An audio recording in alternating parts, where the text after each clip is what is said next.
My name's Sarah, 51 years young, or old, depending on the kind of day I'm having. If you're expecting a tale of whimsy or a life that's been anything but ordinary, you might as well grab a seat because it's been one heck of a ride. Let's start with the heart of my world, Emily. My girl, my everything. Raising her on my lonesome wasn't part of the dream, you know? Her dad decided a fresh start was in order, across the globe, no less, leaving us high and dry. That man swapped us out like last season's wardrobe, and before I knew it, he had himself a shiny new family. So, there it was, just me and Em against the world. My days? They blurred into one long shift, juggling jobs like a circus act. The diner by day, the bar by night, and on good days, a bit of cleaning work squeezed in between. Sleep was a luxury, a fleeting visitor between shifts. But seeing Emily smile, hearing her laugh, that was the real paycheck. But Em, bless her, she's 23 and still figuring out life's big puzzle. Jobs? She's had more than a few, but none stuck. It's the boss, Ma, he's a real piece of work. Or, I can't deal with customers, they're all insane. Excuses as colorful as a painter's palette. Each job ended with her back on our couch, phone in one hand, remote in the other. And me? I just couldn't stay mad at her.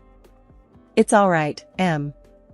Something better will come along, I'd say, hiding the worry gnawing at my gut. Because that's what you do when you love someone, you wear the world's troubles so they don't have to. One particularly rough day, after a double shift that had me more bone than flesh, I came home to find Emily sprawled on the sofa, a mess of job application forms scattered around like confetti. Hey, Ma, she greeted without looking up, her attention glued to the TV screen. Hey, kiddo. Anything bite today? I asked, shedding my coat and the weight of the day. She shrugged, a gesture I knew all too well. Nah, it's all crap. Why bother? They don't want to pay a living wage anyway. I sighed, a mix of exhaustion and frustration brewing. Em, we talked about this. You gotta start somewhere, right? Can't be picky in times like these. Whatever, Ma. It's easy for you to say. You're used to busting your back for peanuts, she fired back, her words sharp like a knife. That stung. Not gonna lie. But anger? It never had a place in our home. I bit back the retort simmering on my tongue and instead, forced a smile. Maybe so, kiddo. But those peanuts kept a roof over our heads and food on the table. Someday, you'll understand that. Emily rolled her eyes, the universal sign of young adult disdain. Sure, Ma. I'm hitting the sack. Night. Watching her disappear into her room, a part of me ached. Ached for her to see the world not as an adversary, but as a challenge to be met head-on. Yet, there I was, picking up the scattered forms, tidying up the living remnants of her latest defeat. The thing about life is, just when you think you've got it all figured out, it throws you a curveball. And not the kind you can hit out of the park. No, I'm talking about the kind that hits you square in the chest and leaves you gasping for air. That's exactly what happened the day Emily decided to drop her little bombshell. It was a Tuesday, not that it matters, but I remember because Tuesdays were meatloaf nights. I was in the kitchen, elbows deep in ground beef, when Emily waltzed in, her face all lit up like a Christmas tree. Behind her trailed Alex, a guy I'd seen maybe once or twice before. I didn't have anything against him, but let's just say he wouldn't be my first pick for a son-in-law. Not that I was thinking about that kind of stuff, until I had to. Ma, guess what? Emily chirped, bouncing on her heels. I glanced over, eyebrow raised. You finally decided to clean your room? She rolled her eyes, a grin spreading across her face. Funny, Ma. No, better. Alex and I got married. You know that feeling when your heart skips a beat? Yeah, mine skipped, tripped, and fell flat on its face. Married? I echoed, my voice sounding like it belonged to someone else. Alex stepped forward, a sheepish smile plastered on his face. Yeah, Mrs. S., we eloped last weekend. Surprise? Surprise was an understatement. I felt like I'd been sucker punched. Eloped? I repeated, still processing. And you're just telling me now? Emily's excitement dimmed a bit, replaced by a defensive edge. I knew you'd react like this, Ma. That's why we didn't tell you before. But it's done. And we're happy, aren't we, Alex? Alex nodded, slipping an arm around her. Yeah, totally happy. I put down the mixing spoon, wiping my hands on my apron. This was a conversation that needed my full attention. And where, pray tell, do you plan on living? I asked, already dreading the answer. Well, here, Emily said, as if it was the most obvious thing in the world. With you, Ma. Where else? Where else indeed? I took a deep breath, trying to tamp down the rising tide of frustration. Emily, honey, you're married now. Don't you think it's time you, I don't know, started your own life? Somewhere that's not here? Her face fell. Ma, you know we can't afford that. Alex's job doesn't pay much, and I'm still looking. Looking. Right. The eternal job hunter. I looked from her to Alex, who seemed content to let Emily do the talking. Something about the set of his jaw irked me, the way he seemed to assume this was all fine and dandy. Look. I started, trying to keep my voice even. I love you, Emily. You know I do. But this isn't what I wanted for you. For either of us. Emily's response was swift and sharp. What, Ma? You didn't want me to be happy? Is that it? No, of course not, I countered, feeling the conversation slip away from me. I thought you'd want more. That you'd strive for more. More what, Ma? More work? More nights alone? Thanks, but I'll pass on that. The conversation spiraled from there, each word more heated than the last. Alex tried to chime in, but he might as well have been a fly buzzing around a hurricane. This was between me and my daughter, and it was clear neither of us was going to budge. In the end, we called a truce, but the air remained thick with unsaid things. Alex moved in the next day, his belongings taking up space in a home that suddenly felt too small. I retreated into myself, wondering where I'd gone wrong, how my little girl had grown so far from the dreams I'd had for her. The day I found out about the cancer was the day my world flipped on its head. I'd been feeling off for a while, but cancer? That word felt like a freight train hitting me at full speed. The doctor was gentle about it, but the words still stung. It's treatable, he said. But you'll need to focus on your health, maybe even take some time off work. Work. My lifeline, the thing that kept us afloat all these years, and now I was being told to step back from it. I headed home, the weight of the diagnosis crushing me. The house was quiet when I got in, too quiet. Emily was in her room, probably lost in her phone, and Alex, well, Alex was Alex, doing whatever it was that he did. I needed them, needed their support, so I called them both to the living room. Guys, we need to talk, I started, my voice trembling despite my best efforts to sound strong. Emily looked up, her eyes wide. What's up, Ma? You look like hell. I sighed, not sure how to say the words. I've got cancer, I blurted out, the words feeling alien and heavy on my tongue. There was a moment of silence, and then Emily's face changed, but not in the way I'd hoped. Cancer?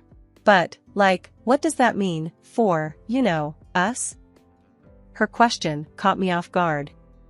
Well, it means I'll be going through treatment, and I had to quit my job to focus on getting better. The room went cold. Alex, who'd been silent until now, finally spoke up. Quit your job? How are we supposed to live, then?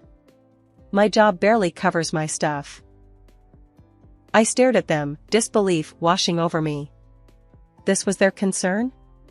Not my health, not the battle I was about to face, but their comfort? Emily chimed in, her tone sharp. Yeah, Ma, how could you not think about us? What are we supposed to do now? The disappointment hit me like a second diagnosis. My own daughter, the girl I'd raised, sacrificed for, was more worried about her financial comfort than my fight for life. I thought you'd be worried about me, about what I'm going through," I said, my voice breaking. "Well, of course, we're worried," Emily said, her voice softening just a touch. "But we've got to be practical here. You can't just quit and expect everything to be okay." Alex nodded in agreement. "Yeah, it's not just about you anymore. We've got to think about the future." The future. Their future apparently didn't include the possibility of me not being in it. I realized then what I'd done, or rather, what I hadn't done. I'd raised a daughter who saw me not as a person fighting for her life, but as a means to an end, a financial safety net. After weeks of harsh treatments, the hospital finally sent me home. I was a shell of my former self, hollowed out by radiation and chemotherapy, clinging to the hope that within the familiar walls of my home, I might find some solace, some shred of normalcy. But what greeted me was far from the support and care I had envisioned. The air at home had shifted, it was thick with tension, heavy with unspoken resentments. My daughter, Emily, and her husband, Alex, had taken to treating me more like an inconvenient guest than family. Their patience wore thin at the slightest provocation, their words sharp and cutting. One day, trying to make myself a cup of tea, my hands betrayed me, trembling from the weakness that had become my constant companion. The mug slipped, shattering on the floor, with a sound that seemed to echo my own fragility. The crash brought Emily storming into the kitchen. "Seriously, Ma? Can't you do anything right? Look at this mess." Her words were like daggers, and I stood there, mute, the shards of the broken mug mirroring the pieces of my heart. "I'm sorry, Em. I didn't mean to." My apology was cut short by Alex's voice, barely a whisper yet loud enough to carry his disdain. "How tired you are, you sick old woman." Their words, sharp and unforgiving, were a far cry from the care I had hoped for, the love I thought we shared. Each day was a battle, not against the cancer that ravaged my body, but against the coldness that had taken root in my own home. I moved through the days and a days, my every action, every sound, seemingly an annoyance to them. Asking for help became an exercise in humiliation. "Em, could you help me up?" I'd ask, reaching out for support. The response was always the same, a huff of irritation, a reminder of her own priorities. "And so there are plenty of things to do, and you too," she'd snap, leaving me to fend for myself. Night after night, I cried myself to sleep, the sound of my sobs a solitary lament in the silence of the house. I was a burden, a nuisance in my own home, my presence an unwelcome reminder of the fragility of life.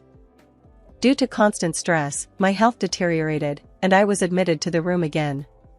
After weeks of silence and solitude in the hospital, the last person I expected to see was Emily.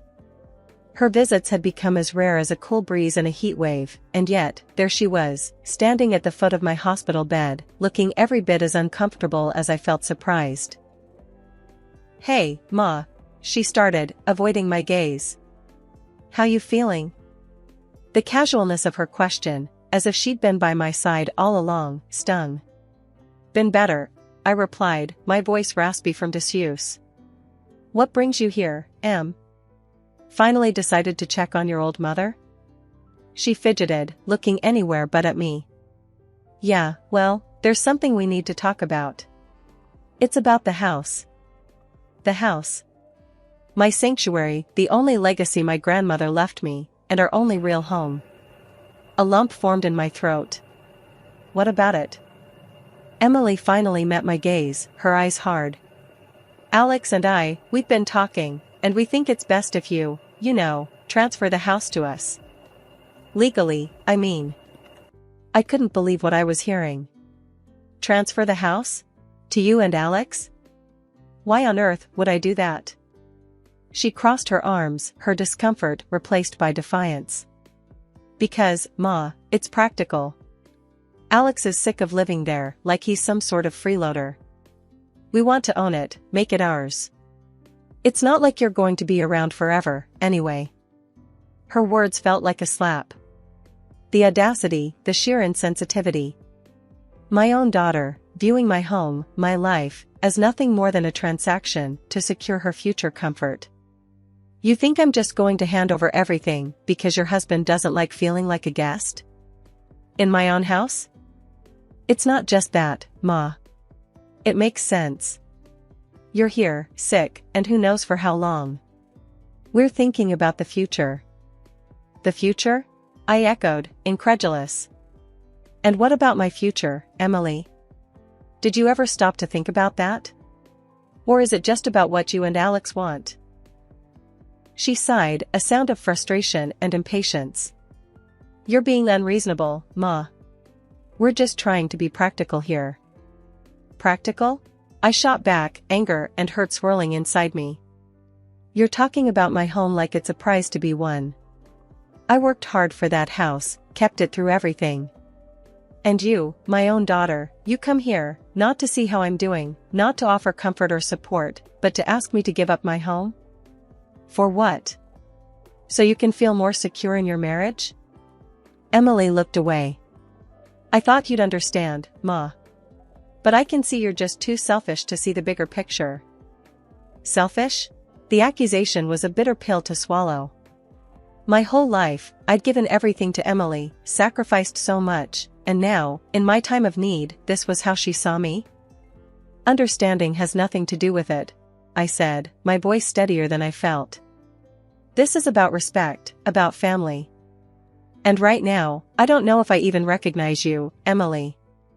Without another word, she turned and left, leaving me alone with my thoughts, my pain, and a heart heavier than it had been before. Lying in the sterile silence of the hospital room, the buzzing of my phone felt like a lifeline to the outside world. When I saw it was Janice, my friend who's been in real estate since we were in high school, my heart skipped a beat. She never called without good reason. Hey, Janice. What's up? I tried to keep my voice steady, despite the dread settling in my stomach. Sarah, I don't know how to say this, but I was at the office today, and I saw a listing. It's your house, Sarah. Emily and that husband of hers are trying to sell it. The room spun. What? That can't be right. My house? Are you sure? As sure as I'm standing here. I thought it was a mistake, but I checked the documents myself. They've forged your signature, Sarah. It's listed under their names now. Anger and disbelief churned inside me.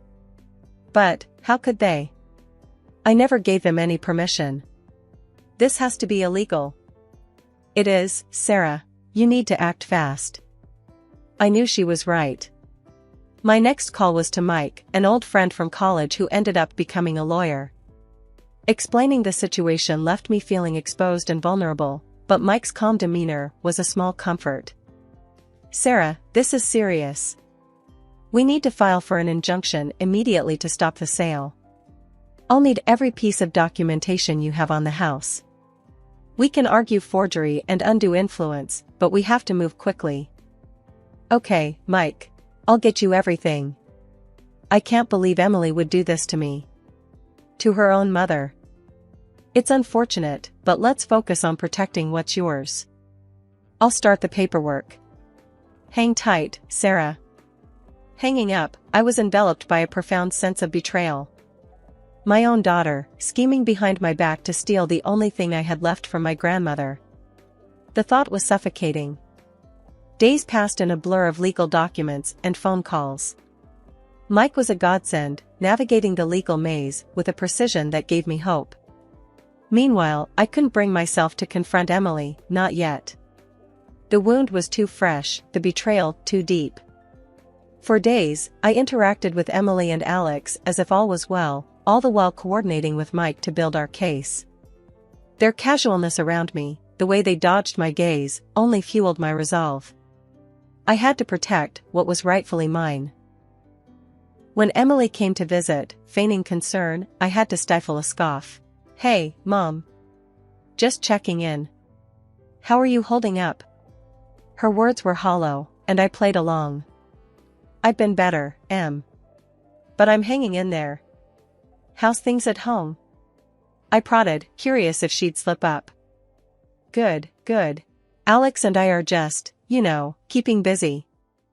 The evasion in her voice was palpable. The conversation danced around the elephant in the room, both of us playing our parts in a twisted performance. After she left, I couldn't help but feel a pang of sorrow for the relationship we once had. But this betrayal? It was a line crossed, and there was no turning back.